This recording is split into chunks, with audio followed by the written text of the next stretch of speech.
Hello guys, Santown here, coming to you with a comparison or a battle between the flankers, the gold flankers, the Paco Rabanne 1 million original 50 ml bottle with the Paco Rabanne Elixir 1 million Elixir, which is the latest 2022 release. The original came 2008 by the noses of Christian Reynaud, Olivier Pesciu, Michel Grant, and Christian Duzolier. Top note of mint, blood mandarin, grapefruit, and mid note of spices, rose, and what's the other one? Cinnamon, of course. Cinnamon. How could we miss cinnamon? And then we have got a base of patchouli, leather, amber, and woody notes. Whereas the new boy in town, Elixir, is got top of apple and davana, and the meat of damask rose, cosmanthus, cedar with a base of patchouli, tonka beans, and vanilla. So yeah, they're beautiful, aren't they? Bling bling, man. All about the bling bling. So now in terms of pricing, they are not too far off. They are about kind of mid-tier designer perfumes going along those lines. um, the thing about these perfumes is that yeah, I'm smelling while I'm talking to you guys. Well, they are kind of this sweet wave, sweet wave of perfumes. Because if you look at the old 70s, 80s barbershop perfumes, all about green and there's some bitterness and all that. That was like what masculinity was about back in the day.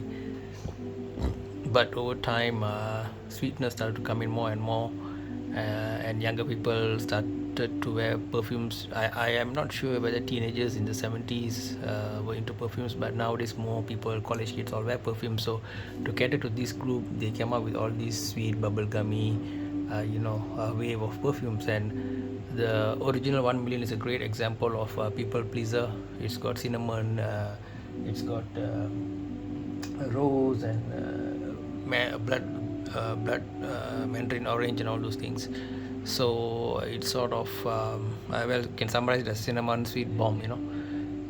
So it's people love it. Most people love it, young people especially. So it's been popular ever since. And this new one, the Elixir. You know what's interesting about this Elixir or not? I mean, of course, you guys probably are bored of hearing about people yapping on about how their original perfumes are stronger and better than subsequent ones. Looking at the world from a business or business people's perspective, I can really understand. When people first launch any product, whether it's a car or anything, they are under stress because that it's a new product, it's an untested thing, it has to perform. Okay, so they're gonna go all out, pull out all the stops, maybe over invest, and push it out to the market. But as time goes on, they want to milk the maximum money out of it. So inevitably, yeah, inevitably, you know what happens, right? Kind of you can see this car industries also. If you see, like, let's take Mercedes for example, right? You got the A class, right? The origin, if you go back to the old times, there's just BMW 3 Series, and Mercedes, I believe it's a C class, if I'm not mistaken. Those were the entry level executive sedans, right? Now the brand is so firmly established.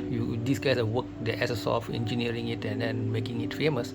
Now they are in a cruising mode, right? They want to use the name and see how much buck they can make out of it. So they make a flanker, car flankers, right? So you got all the BMW 2 series and 1 series, and God knows, maybe soon there'll be 0 series and negative 1 series, I don't know. And Mercedes came out with the A class and whatnot. And A class, I think a lot of them have Renault engines. Correct me if I'm wrong. And vice versa, Renault, Nissan branded Infinity has Mercedes engines, right? So because they are trying to establish their name as a brand, so you got this challenge where most brands, when they are new, they are really punching above their weight, and once that brand is established, then things sort of go downhill from there. So in this situation, at least the flanker is not some kind of a total random note that has nothing to do with the original, which some houses do. They call it a flanker, and then you are like, what? You can see Issey Miyake doing that. Leo de Issey was a very famous office powerhouse of Yuzu. Okay, and then they started making flankers that were like, wood and black colored bottles, and like totally nothing to do, but it carried the same name. So some people do that, like I don't know what's the point, but I guess you save on the bottle design and the familiarity of the name and hope to ride on that. And of course, collectors sometimes they go for that. I don't deny that. You see, so they just so if you understand business people psychology, you might be able to get better deals. So you got to sort of go for the youngish lines that are launched, smell them first, of course, and get those that you like, and then you got to be a bit more proactive. You got to sort of go and look out for the good ones, right? Givenchy recently, I enjoyed Givenchy Boise, only flaw being that the mix was great, just that the projection and longevity was a bit on the subtle side, but at least I love smelling it on myself. That's an example, right? So 1 million, when I'm smelling this, interestingly enough, 1 million, the original, even now, wow, such a strong smell, man. And I was surprised because I thought Elixir was strong. You know why I thought Elixir was strong?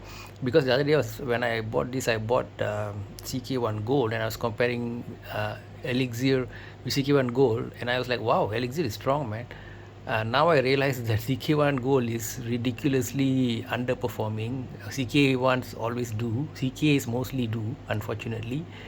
So the bar was very low. So when I compared that with Elixir, I thought, wow, this is a really genuine, worthy of the name Elixir, all right, and worthy of the price, about $80 for 50 mils. But when compared to this original 1 million, okay, it was just the original 1 million.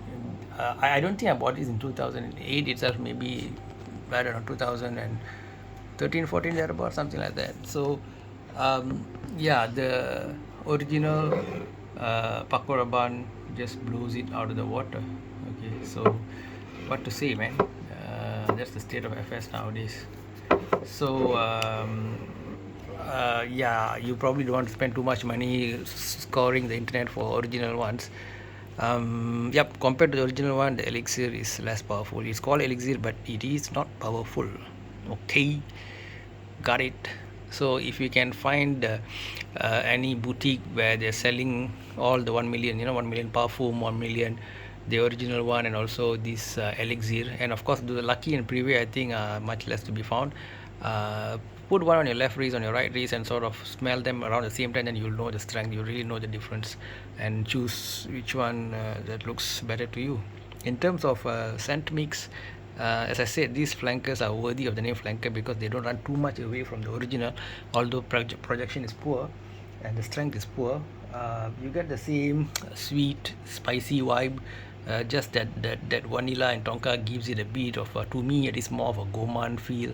I don't like perfumes going too gourmand, right? Then you're walking around like a dessert in a dinner party or something, like you spilled over some ice cream on yourself or something, yeah, of course, some people like that, they find it attractive, but you want to be a bit subtle on that, a bit, not overdo it. Okay, so conclusion is that surprise to me, I thought Elixir will win this, but this battle goes to the original one and only Paco Rabanne original. The original gold bar is the original, man. Yay, power to you, winner. Okay, of course people talk about some of the other similar ones, vanilla guys like da sexy boy here. Okay, but this is sort of different kind of a flavor, I would say, right? Okay, these two guys are more of the warm spicy with the power being taken. This is the powerful one, the original Paco Rabanne 1 million, man. Original is always original, but you can see mine is a bit dusty and whatnot due to the